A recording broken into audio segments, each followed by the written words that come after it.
morning, everyone. My name is Noreen. I'm the head of investor relations of Q Corporation. I'd like to welcome you to our opportunity day for the third quarter results of 2025. With me is our co-CFO, Nakul, and we will be taking you through our financial performance for the third quarter. First, let me hand over to Nakul for his presentation. Varika, good morning, everybody. Please allow me to walk you through the first few highlights of the third quarter. First, a recap of what we have shared earlier in this year on the transformation and the modernization process. This is a long-term journey and an ambitious road ahead. We aim to be leading in customer experience, trying to leverage on our best spectrum portfolio in an effort to simplify our products and also complete redesign of the customer journey. Secondly, we want to strengthen our core and beyond connectivity services by expanding our offerings that we give in the market, and also focusing on the shareholder ecosystem of both CP Group and Telenor. Last but not the least, in order to bring this ambition to life, we would like to transform into a flatter, more agile, and forward-leaning organization, which is built on the foundation of agentic AI, help us to tide through all the challenges. This is a long journey ahead, and we are confident that we can deliver to the expectations of the capital market. Then, if I look at the 9 months of 2025 so far, firstly, on the synergy, as you're all aware, we are approaching steady state. Over the last 10 quarters or 2.5 years, we have worked relentlessly on realizing the synergies, and we are almost through to the process of trying to deliver on those numbers. The key synergy projects are coming to an end, but the financial discipline continues. You're also aware that there are headwinds going into the fourth quarter. The worsening macroeconomic situations are unprecedented headwinds, yet we maintain the guidance for the year 2025, which on a service revenue is 0 to 1% growth, and then on an EBITDA is 7 to 8% growth on a year-on-year basis. Our focus, as I mentioned previously, is on value creation. The transformation process, as I shared earlier, is underway, and we aim to lay the foundation on an improved customer experience. At the same time, we have kept our promises in the past, and we aim to keep the promises in the future as well. We are committed to deliver our midterm guidance, which we've shared with the capital markets previously in the beginning of this year, with an aim for a debt reduction and shareholder rewards at the same time, wherein we've declared an interim dividend as well. Q3 25 is a milestone quarter for us in terms of completion of the integration process on the network side. We have one network now with 18,500 sites modernized. The experience on 5G, both in terms of coverage as far as the speed for the customers, is significantly better than what it was earlier. I'll share a little bit more in the next slide. At the same time, we are also leveraging on our enriched spectrum portfolio with 70 megahertz of 2300, 10 megahertz higher than we already had, and this is being deployed through our entire footprint as we speak. At the same time, we've delivered an 8% year-on-year and a quarter-on-quarter growth on EBITDA, backed by a 41.3 billion of service revenue and a 27 billion of EBITDA in Q3 of 25. Please note that this marks an 7.5 billion improvement in EBITDA since the first quarter of 23, which is the first quarter of amalgamation. At the same time, we fulfilled our dividend commitment by declaring a maiden interim dividend of 6.6 billion, which is 19 satang. This will be followed by a full year dividend based on the fourth quarter results. That's going to be approved by the shareholders in the AGM next year. Then talking a little bit more about the network modernization process. If you look at the middle part of this slide, from both True and DTAC, there is an 8,000 increase in terms of number of sites that the True customers enjoyed, and an 18,000 increase in the number of sites for DTAC. Both now, on a combined basis, have an access to 43,000 towers or sites, which is significantly more than they were accessing individually. This has resulted in an increase in coverage for the customers, a 23% improvement in speed on 5G, and a 98% increase in the bandwidth for the customers to take the benefit of. This has also resulted in a coverage leadership on 5G for DTAC customers, which had 47% coverage, and for True, which had 86% coverage, now stands at 94% nationwide. But for BMA and EEC, it is 99% population coverage. Similarly, on 4G, with DTAC was earlier at 97% and True at 99%. Now the coverage for both the set of customers stands at 99% on population coverage for the entire country. Our spectrum portfolio is quite rich, which you can see on the right-hand side of the screen, with the two new additions, number one being 1500 megahertz, and the second being 10 megahertz additional of 2300, puts us in a unique position to take advantage of this and give the best experience to our customers. This also allows us to be in a situation where we can earmark or dedicate the 2600 megahertz entirely for 5G, which is unique to True Corporation. Then we would also like to reinforce our leadership in beyond connectivity services, which is one of the pillars that we have for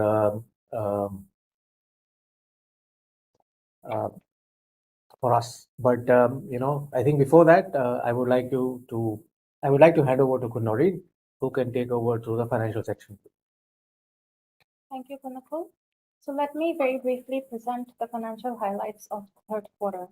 Our service revenue had a decline of 0.6% year on year, while growing 0.5% from the previous quarter. Our EBITDA grew 7.9% both year on year and quarter on quarter. Net profit after tax on a reported basis was 1.6 billion, and normalized for the write-offs that we have in the quarter, we stood at 4.6 billion. Our leverage reduced by 0.2x on a year-on-year basis, however, increased 0.2x quarter-on-quarter, which we will explain in a little bit. Our interim dividend for the year that was proposed is 6.6 billion, which translates to 0.19 patang per share, which translates to 125% payout of our 9 months profit.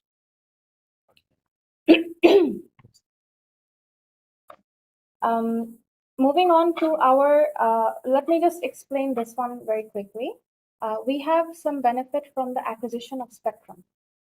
If you remember, there was a spectrum auction on the 29th of June where True has acquired 2300 megahertz and 1500 megahertz for 26.4 billion for 15 years. As a result of this acquisition, we have also, the contract that we had with NT has also expired from the 3rd of August. Which means for the third quarter, we have 2 months of benefit coming from this contract expiry.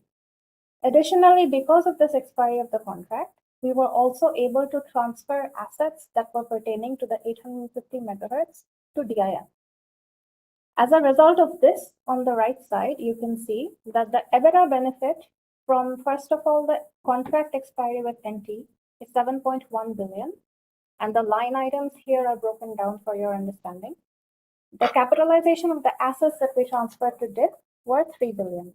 So net impact to EBITDA is going to be 10.1 billion on a 12-month basis.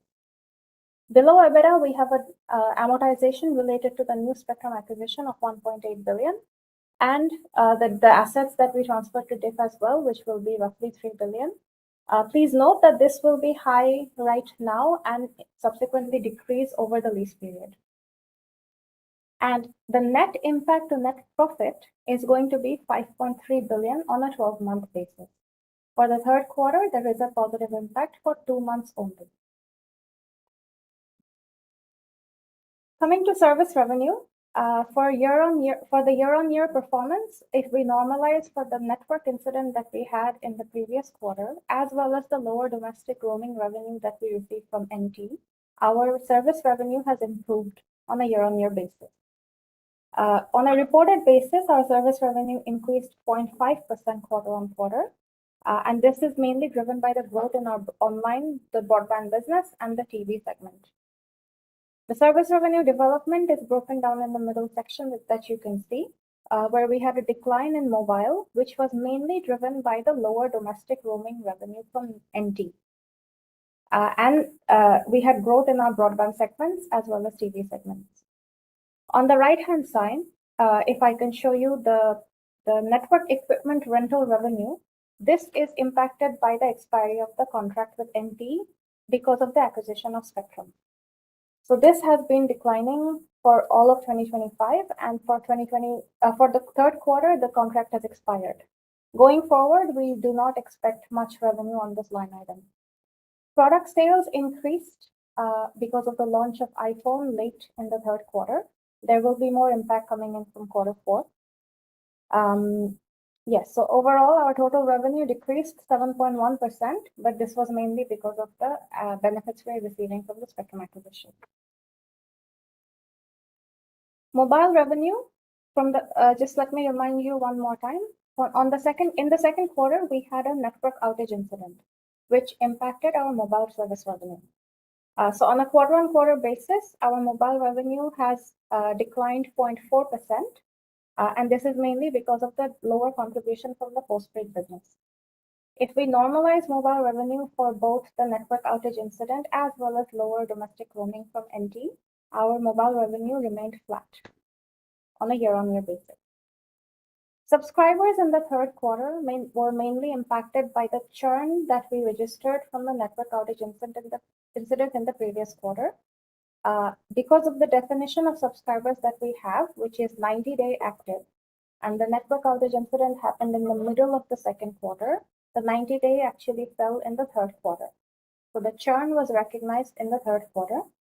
Additionally, there have been some regulation changes where we now have to do biometric registration for customers, which has also impacted our gross add.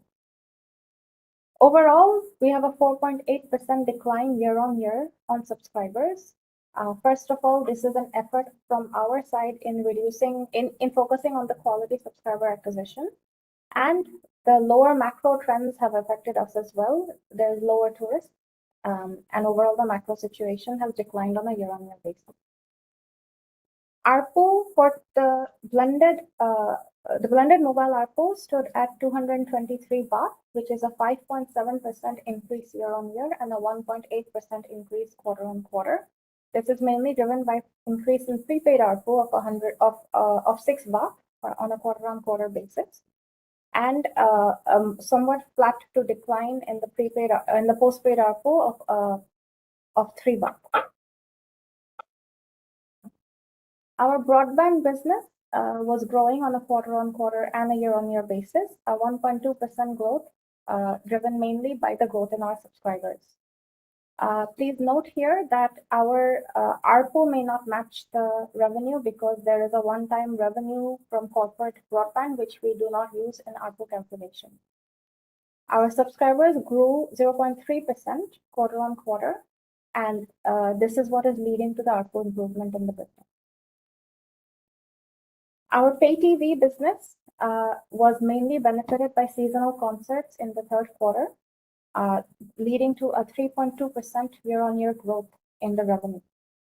Our subscribers are steadily declining since many years, and this is a decline of 4.6% quarter-on-quarter, also reflected in the ARPU. On the OPEX level, we have a 21.6% year-on-year decline. This is mainly due to the acquisition of the spectrum. If I may walk you through from the beginning, our regulatory costs have declined 8.5%, and this is mainly because of the change of effective rate, which we have done a retrospective adjustment since the beginning of the year. Network cost has been benefited on two accounts. One, because of the acquisition of the spectrum, And second, because of the modernization of our network, which is reduction of tower leading to reduction of O&M. The other segment of the acquisition of spectrum here is the transfer of assets to DIF, which positively impacts us on the network cost. Cost of sales has increased in tandem with the product sales, which is related to the sales of iPhones. Our SG&A declined 6.2% year-on-year. This is mainly on account of synergies. This is arising from both our organization modernization as well as commercial synergy. But on a Q-on-Q basis, we have a increase of 2.8%, which is mainly because of higher bad debt. Our spectrum rental cost. This is the cost that we used to pay to NT because of the arrangement we had with them, which has expired from the 3rd of August. Therefore, we have a benefit of 2 months in the third quarter and a reduction of cost of 72.2% year-on-year. And this will decline even further in quarter 4 because of the full quarter impact. Other cost of providing services is in tandem with the revenues that we register on the service revenue line. And it has remained flat year-on-year while declining 3.7% quarter-on-quarter. Overall, our total OPEX, which excludes DNA, has declined 17.7% on a quarter-on-quarter basis. Our EBITDA has improved almost 8%. This is mainly driven by the benefit from the spectrum acquisition. So as mentioned earlier, because of the acquisition of spectrum, we no longer have the arrangement with NT, which positively impacts our EBITDA almost 7.1 billion on an annual basis. And in the third quarter, we have an impact of 2 months.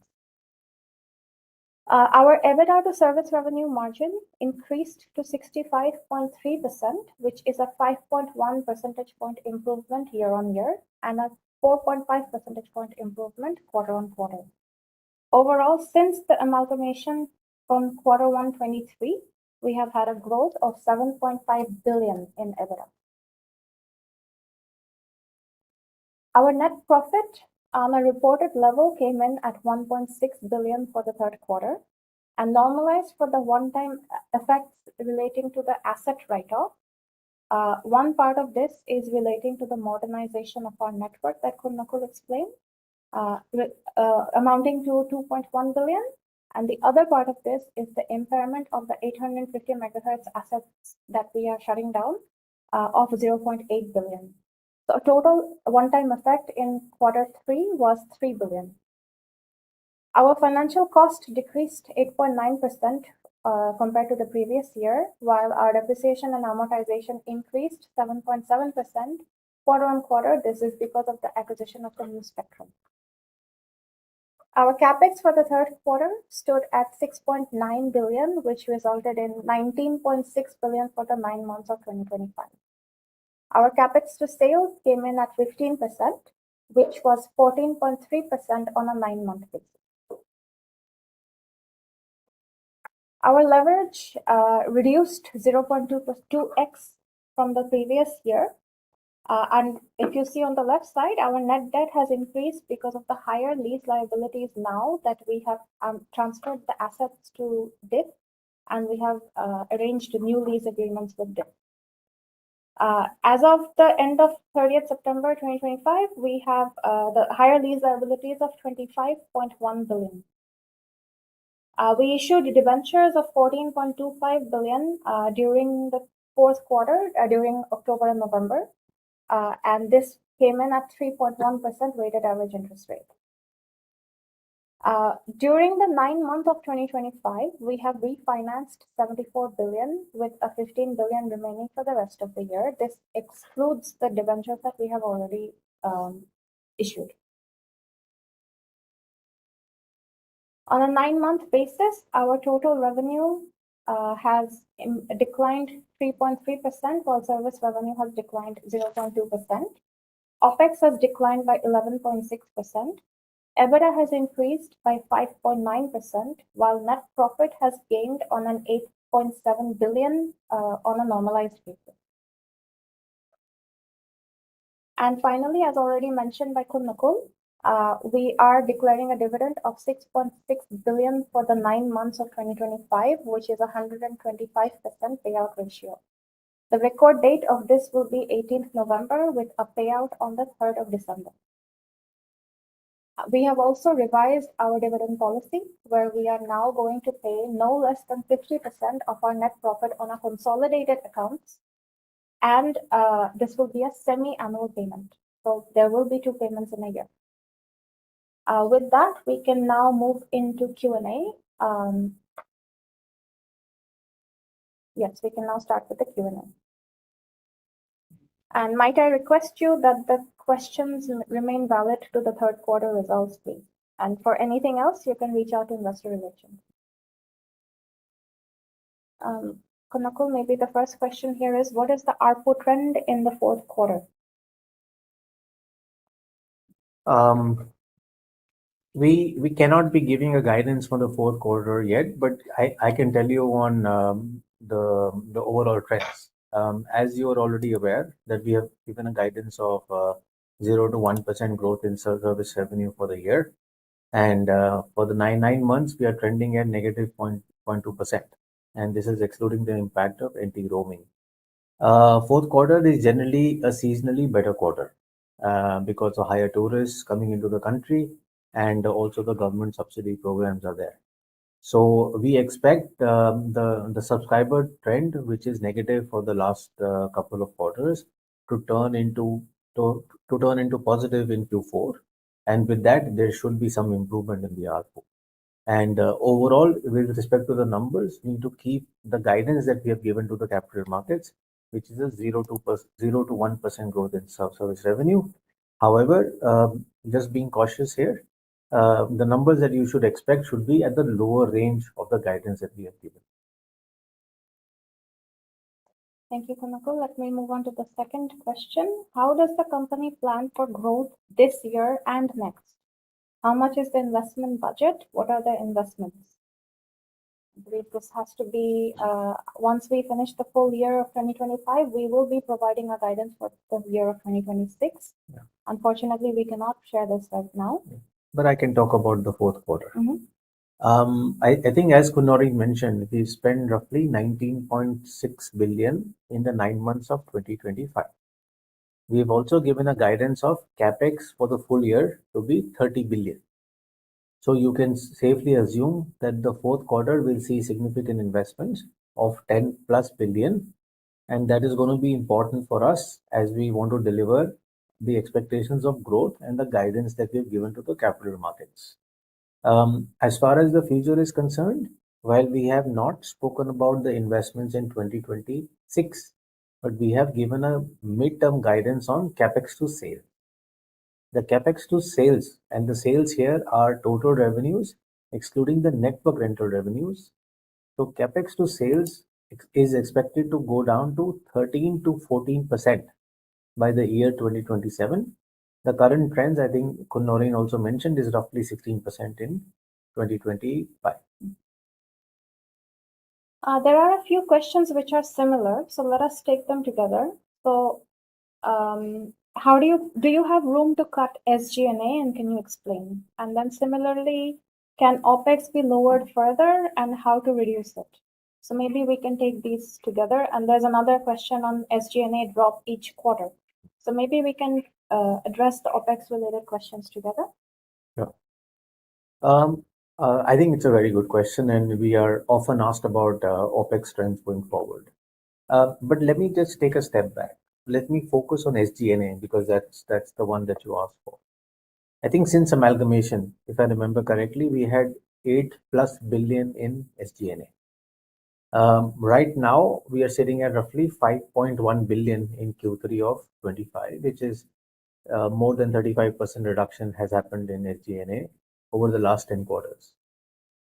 This is also on the back of our effort of realizing the synergies from the amalgamation, which we've also shared that we are at the fag end of the process of synergy realization. The 5.1 billion number that you see is a steady state number, which means there are no big one-off effects that are impacting a reduction of this number. So this is steady state.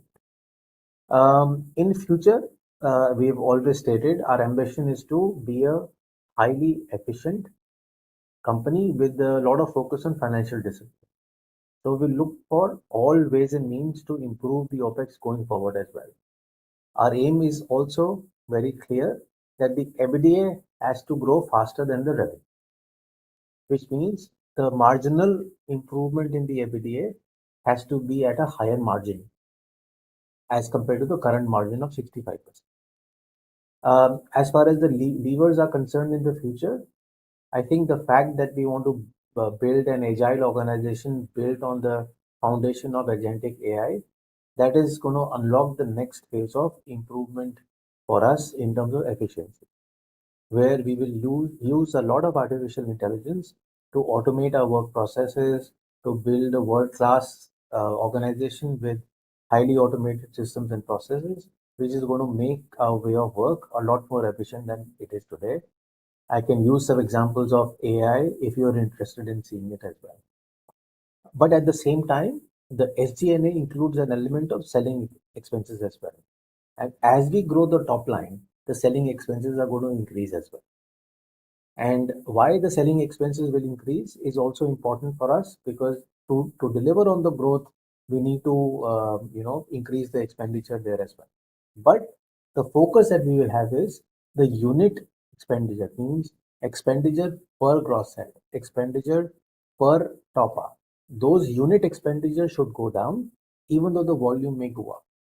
So in summary, the OpEx is expected to be at a level where the marginal contribution to the EBITDA should be higher than the current, which means the service revenue growth should be higher than the growth in the OpEx, and that should be the ambition of the company going.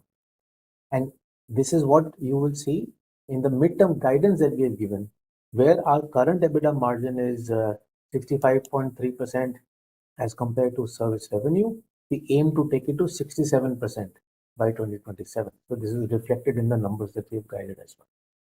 Sorry for a long answer, but I hope it gives you the perspective as well. Thank you. One more question that's related to this one. Is it necessary to impair True Vision or not? I think you are referring to the impairment that we recorded last year, which was quite significant on the True Visions. We will go through an annual impairment exercise in the fourth quarter, and anything that comes from that exercise is going to be reflected in the fourth quarter results. Having said that, we do not expect a significant outcome to come out of this as compared to what you have seen previously. So that's what I can share. I cannot give you more guidance on the impairment exercise in itself, but that needs to be carried out. Plus, also, please keep in mind that we have already said that the impact of losing EPL should be net neutral to the bottom line of the company. And this is exactly the trend that we have seen in the third quarter, which was the first quarter when we did not have EPL with us. So this will give you an indication of whether the business is doing worse than our expectation. The answer is no. Thank you, Kunakul. A very important question. May I ask what are the main reasons the company decided to pay 125% dividend when the company has 200 billion in debt? I think this is very important for us to explain the rationale for the 125% dividend payout. As you already said, the debt of the company is very high. But please also keep in mind, this is the first interim dividend that the company has given. This is after 10 quarters of us working relentlessly to realize the synergy. Being the first quarter dividend, we wanted to make sure that we declare a handsome dividend to reward the shareholders as well. We have worked very hard, but we also want to reward the shareholders, and that's why a payout is much higher than our dividend policy as such. That's the first thing. The second thing I want to say here is that if you look at this, may look like 125% of the reported profits of the 9 months. But you know that the profits of the 9 months are also impacted by the one-time write-offs that we have done pursuant to network modernization. If I exclude the write-offs that we've done on network modernization, then the dividend of 6.6 billion as a percentage of normalized profits works out to be 50.3%, which is exactly in line with our dividend policy as well. And that is the rationale that we have kept in mind to indicate to you or reaffirm the dividend policy, which is at least 50% of the net profit on a consolidated basis, paid twice a year. This 9 months dividend is going to be followed by another dividend for the year 25, which is going to be based on the fourth quarter results that will be approved, that will be proposed to the shareholders in the next year's AGM. Please also keep in mind our ambition as a company is to balance the debt repayments or debt reduction with at the same time giving a reward to the equity shareholder. And we have an ambition to be a progressively increasing dividend company as we go forward. So yes, you can consider this as an exceptional dividend, being the first for the company, and we reconfirm our dividend policy with an ambition to progressively grow dividend on a year-on-year basis. Thank you, Michael. Maybe we take. Okay. Why did the subscribers drop? I believe I've explained this, but let me try again. We have been trying to effectively reduce the high gross, high churn behavior in the market. And since the beginning of last year, we have been focusing on quality acquisition, which has been through many exercises, such as reducing the commission expenses on the lower priced pack, and also changing the offers that we have on the lower value.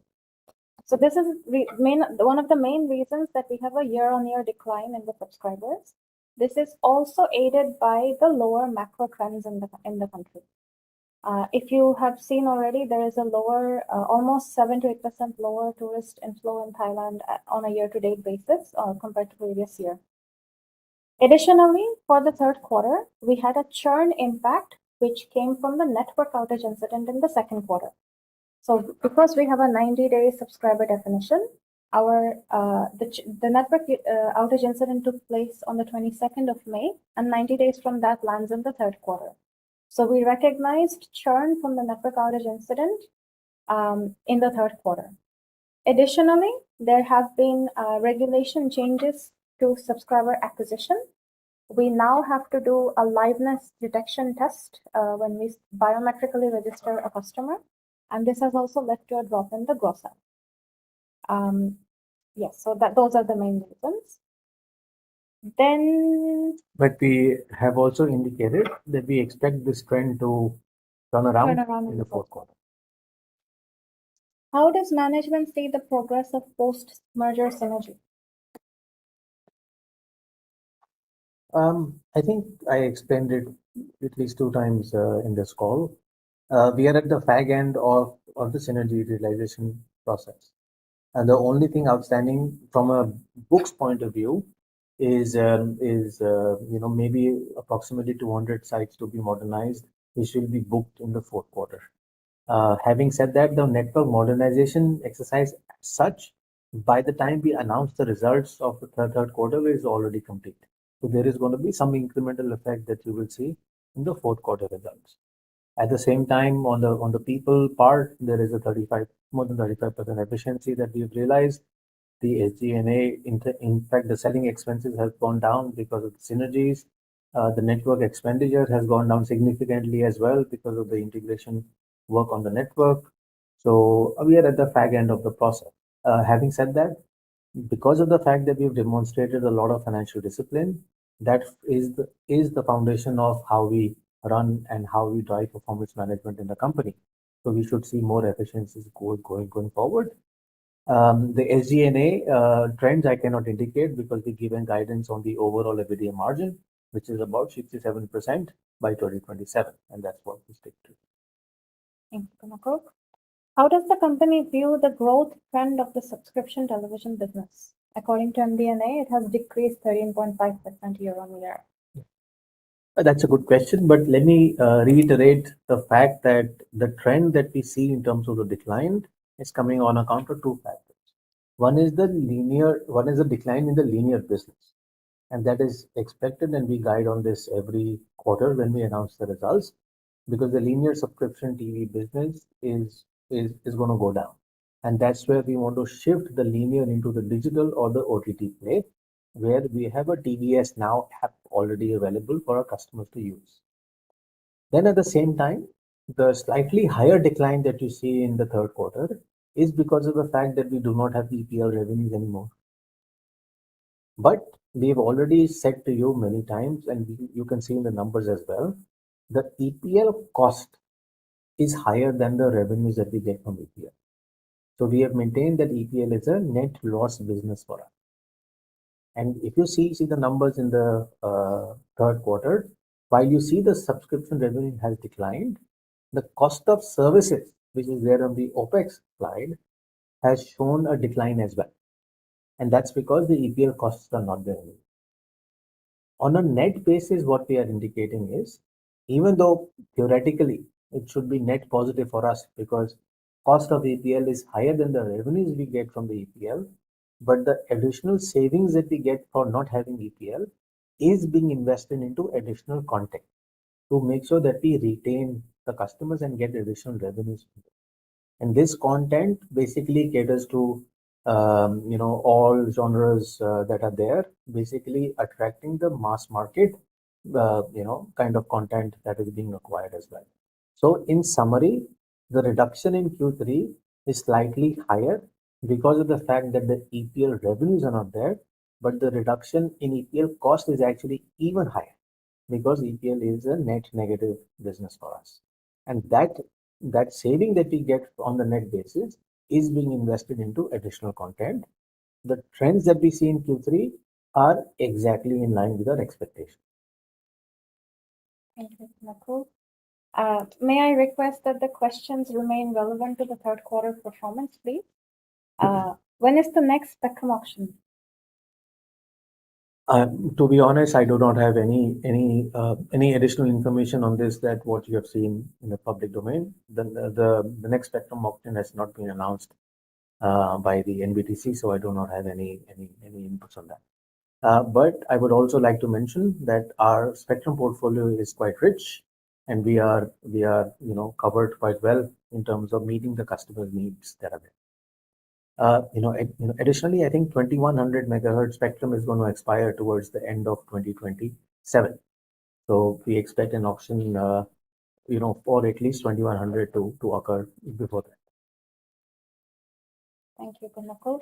We do not have any further questions that are relevant to the third quarter performance. So maybe we can wait a few more minutes. We have almost 7 minutes remaining for this call.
Okay, I don't see any more questions, so maybe we can end now. Thank you everyone for participating. And please, once again, if you have any questions not related to the third quarter performance, please reach out to Investor Relations. We will help you out. Thank you so much. Take care. Thank you.